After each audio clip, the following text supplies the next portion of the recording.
이 다큐멘터리는 그 현장성이라는 것들이 있어 적효적으로 그냥 그때그때 판단을 해야 될 게 너무 많아서, 근데 어떤 자세를 취하느냐에 따라서 좀 다큐멘터리 현장이 행복해지기도 하고 대단히 힘들기도 해요. 어차피 같은 일을 해야 되는 상황이면, 저도 그렇게 긍정적인 스타일이 아닌데 불구하고 다큐멘터리 찍는 과정을 거치면서 어차피 힘든데 뭔가 답이 있을 거라고 생각하고, 아니면 나는 답을 찾을 수 있다는 생각을 가지기 시작했던 것 같아요. 그 뒤로는 대부분 다 현장이 즐겁다고는 이야기 못 하겠어요. 근데 현장에서 다음 대안이 있다는 생각으로 접근을 하다 보니까 그게 좀 다소 덜 힘든 거 있죠. 이게 막막하다고 할 때가 힘들잖아요. 근데 여기 분명히 틈이 있을 거야. 그 틈을 곧 발견할 거라고 계속 자기 암시를 하면서 한 발 한 발 나가는 것 같고요. 그러다 보면 정말 길이 이어지는 것 같아요. 그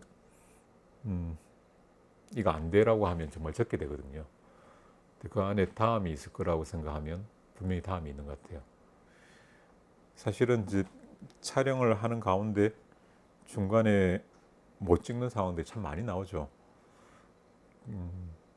그런 상황에서 그냥 회의에 넘어들고, 이건 도무지 이것도 못 찍었다니, 이제 이거는 이야기가 안 된다, 또는 이렇게까지 촬영이 허가가 안 난다면 나는 더 이상 할 수가 없다는 지점들을 늘 느낄 겁니다.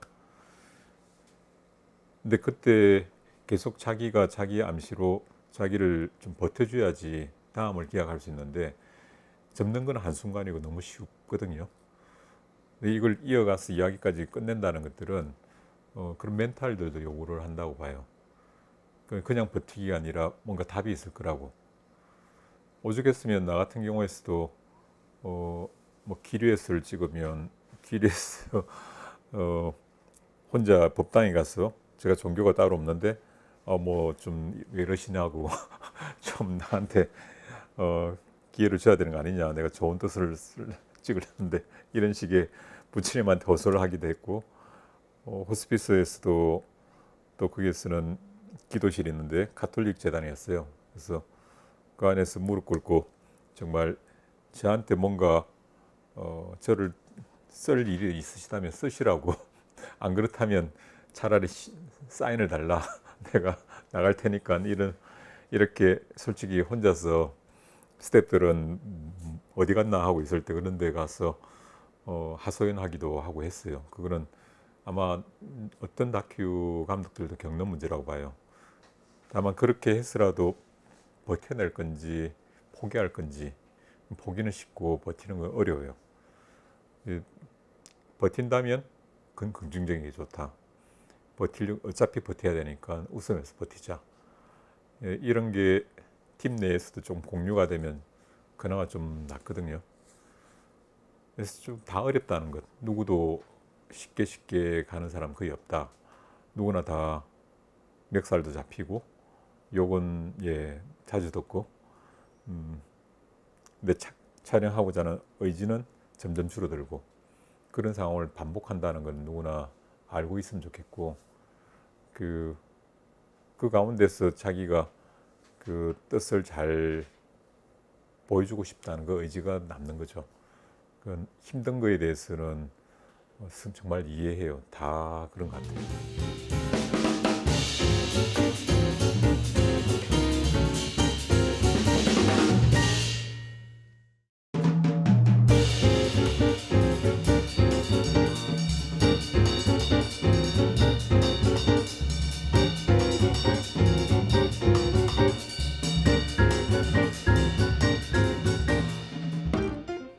워크숍을 하든 다큐멘터리 워크숍을 하든 항상 수업을 시작할 때 첫 마디로 하는 이야기가 작품과 나를 동일시하지 마라 라는 이야기인데요.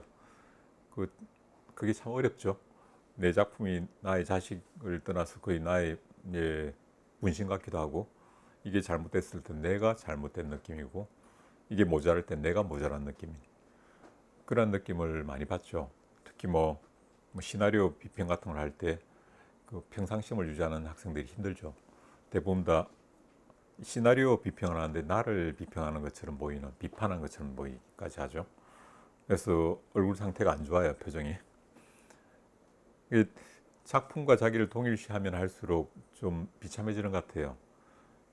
작품은 잘 나올 수도 있고 못 나올 수도 있어요. 그게 잘 나왔다고 내가 잘난 건 아닌 것 같거든요.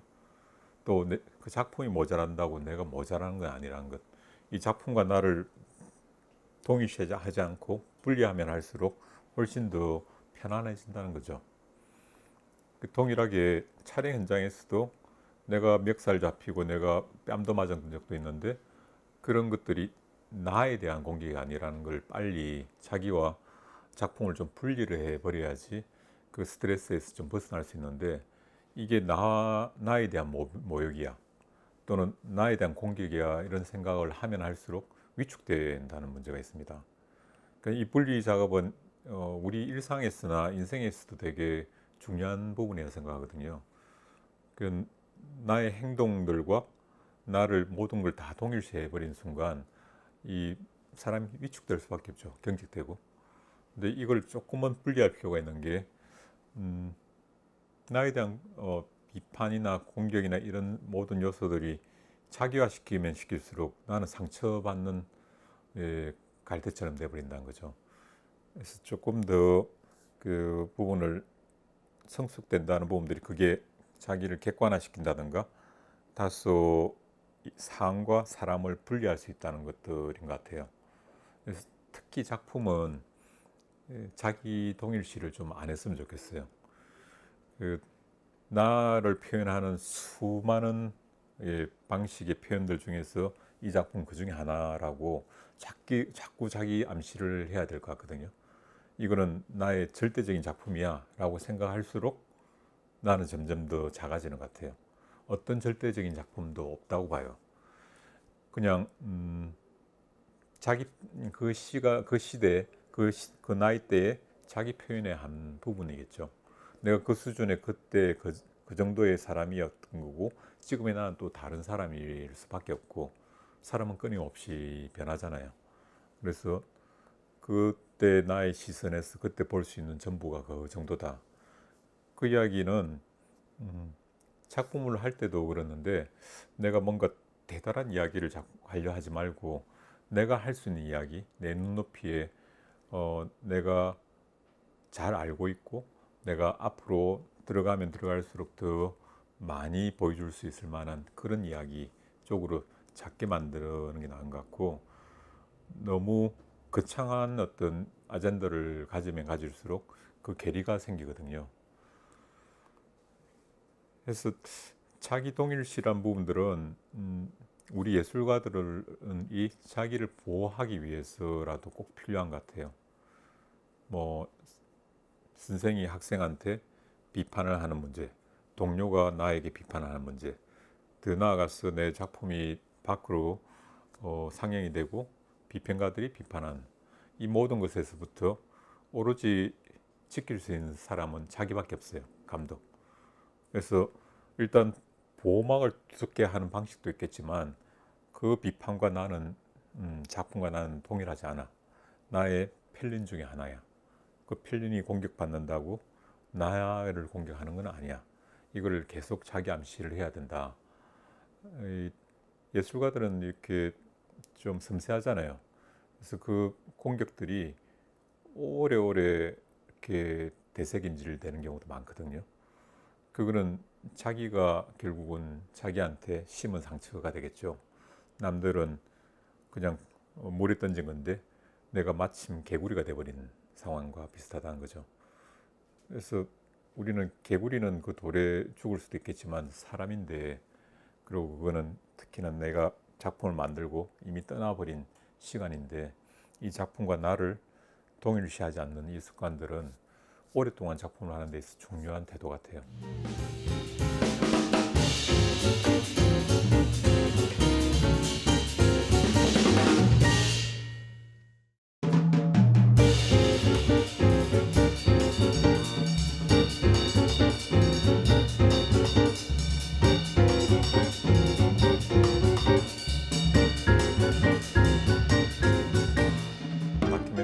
하기에 앞서서 나는 왜 다큐멘터리를 하고자 하는가에 대한 질문을 하고 답을 하는 과정을 거치다 보면 자기 자신에 대해서 이제 답을 할 수밖에 없거든요. 왜라는 답을 해야 되기 때문에 나는 왜 무엇이기 때문에 왜 이걸 선택한다는 그런 질문과 답으로 이어질 겁니다. 그 자기에 대해서는 어떻게 뭐랄까요, 끊임없이 변화하기 때문에 단정적으로 내가 이렇다고 완전히 규정하는 건 불가능하다고 봐요.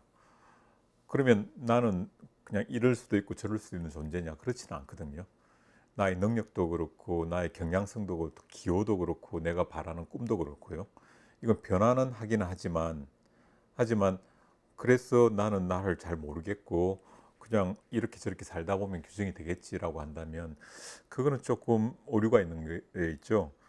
어, 예를 들면 그 우리가 브라운 운동이라고 있죠. 이렇게 물 위에다가 뭐 송화신강 이런 걸 탁 떨어뜨리면 자기가 막 움직이다가 어느 시점에서 에너지가 닿으면 멈춰요. 그래서 궤적을 또는 어떤 좌표를 그리지 않으면 이렇게 자기의 생명력이 있을 동안에 왕성하게 어떤 길을 그리기보다는 닿는 대로 에너지가 닿는 대로 기호가 닿는 대로 움직이다가 그게 다 했을 때 멈춰버리는, 그러면 어떤 영화로 본다면 톤 앤 매너가 일관하지 않을 거고 주제성을 발견하기도 어렵겠죠. 그래서 자기가 자기에 대한 좌표를 어느 정도라도 찍어주는 게 중요합니다. 그러니까 내가 나는 무엇을 좋아하고 뭘 원하고 나는 왜라는 부분에 대해서 답을 조금 더 충실하게 하다 보면 나에 대해서, 현재의 나에 대해서 최소한 어느 정도 규정을 할 수가 있거든요. 그게 어떤 면에서는 제로 세팅이라고 봐요. 내가 이 지점에 있어. 그래서 이 제로에서 내가 추구하는 게 여기 있다. 뭐 플러스 X축, Y축 여기에서 뭐 10에 가고자 한다. 그러면 나의 지금의 행동이 이쪽을 접근하는 건지 뒤로 물러가는 건지 잘 좌표가 보일 거라고 봐요. 이거를 계속 점을 찍어야 되거든요. 그러니까 옛날에 한자성어로 각주구금이라고 있죠. 그 보면 나아가는 배인데 칼을 떨어뜨렸는데 그 떨어뜨린 자국에다 칼날을 콕 찍어 갖고 여기에 칼이 떨어졌어 라고 찍는 어리석음에 대한 이야기인데, 우리는 사실은 그 어리석음이 필요해요. 왜냐하면 우리는 변화하거든요. 작게라도 변화하는데 우리가 자꾸 변하니까 나 몰라라고 한다면 모르는 가운데 미망처럼 떠돌게 된다는 거죠.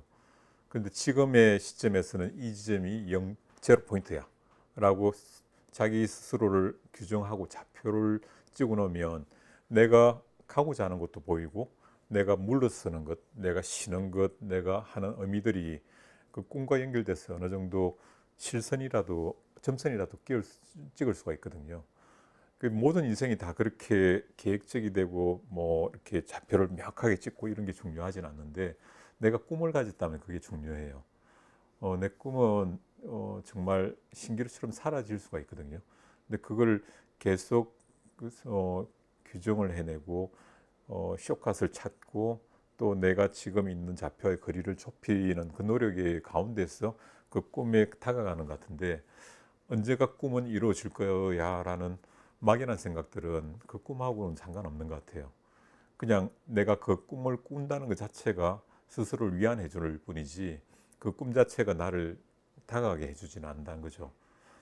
그래서 우리가 그냥 어떤 막 역발상 기기세랄까요? 막 에너지가 넘치고 뭔가를 하고 싶다 이런 거에 앞서서 그 기운이 어느 방향으로 가게끔 조금 방향성을 잡아주는 것, 이게 자기를 좌표를 찍는 제로 세팅을 하는 과정이라고 보고요.